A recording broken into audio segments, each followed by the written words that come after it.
Okay, so we all know AI is moving fast, like really fast. It feels like we're going from simple chatbots to, well, something that could be making global decisions, practically overnight.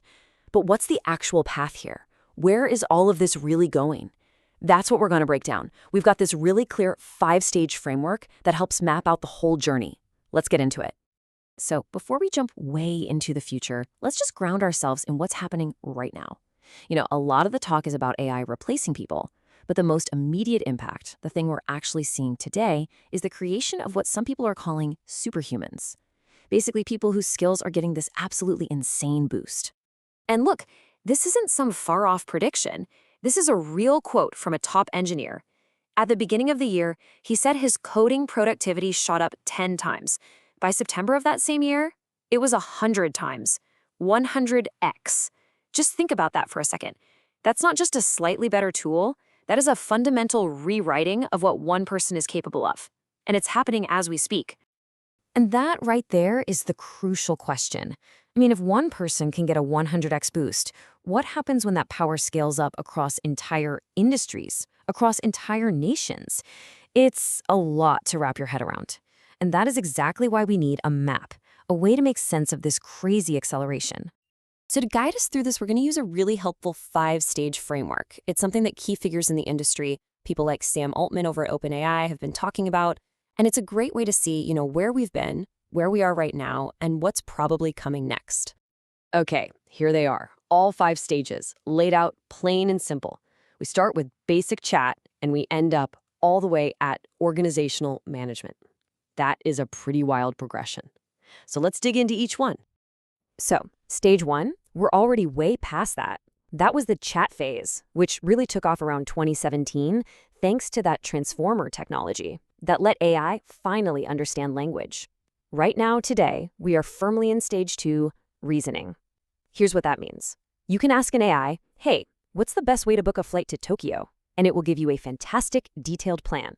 But it won't actually do it for you. It gives you the reasons, the advice, but it doesn't take the action. That's the big distinction. All right, these next 2 stages, this is where things take a massive leap forward. We're moving from AI as this kind of passive Q&A machine to something much, much more.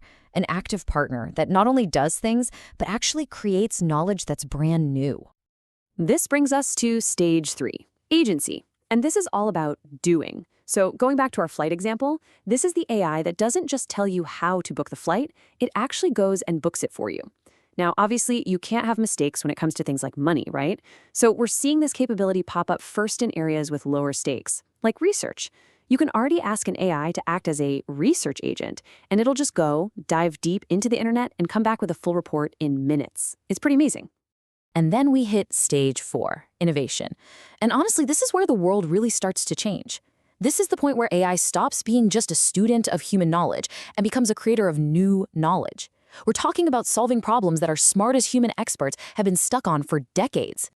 And this isn't just theory, it is already happening.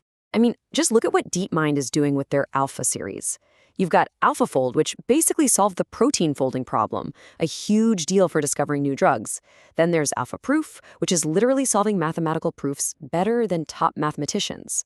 And AlphaZero, it found new, faster algorithms that are already making data centers way more efficient.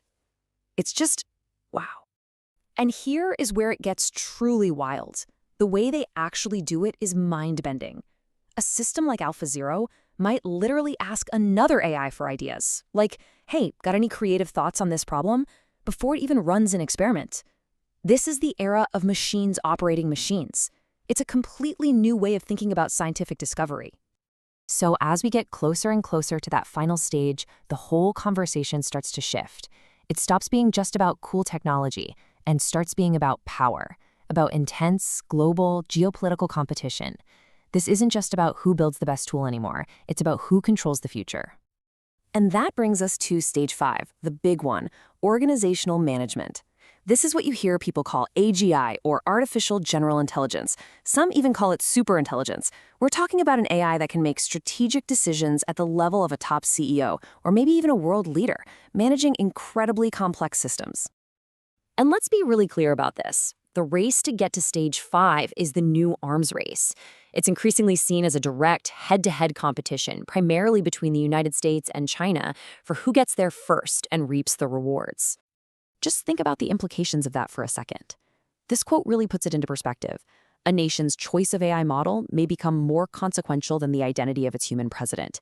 Just let that sink in. This single piece of code a country chooses to run could have more impact on its future than its elected leader. Okay, so after all that high-level geopolitical stuff, let's bring it all the way back down to earth. What does this race actually mean for you and for me, for our jobs, for society? Because the consequences are, well, they're huge and they're very, very personal.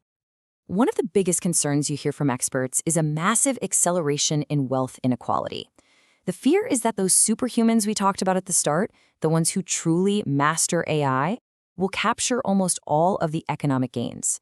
And you could end up in a world that looks something like this, where 1% of the people control 99% of the wealth. And who's most at risk in this new world? Well, it's probably junior knowledge workers. Recent graduates in fields like law, finance, coding. And why? Because their main advantage is fresh knowledge from textbooks. The problem is, AI has already read every textbook, 1,000,000 times over. It has all the book smarts down perfectly. But, and this is a really big but, this is where we humans still have a massive unique advantage. See, AI is a genius with abstract language-based knowledge. But what it doesn't have is a body. It has zero real-world experience. You could say it has the wisdom of 1,000,000 books, but the physical understanding of a newborn. That's why we'll almost certainly see an AI Newton long before we see an AI plumber. So what does this all mean for us? It means our value is shifting. In a world where an AI can give you any answer instantly, being the person who knows the answers isn't the most valuable skill anymore. The most valuable skill? It's being the person who knows how to ask the right questions. The creative, the insightful, the strategic questions that unlock AI's true potential. And that leaves us with a final, really practical thought. If asking great questions is the new superpower, then maybe the very first thing we should all be asking our new AI assistants is a simple one. How can I ask you a better question? Think about it.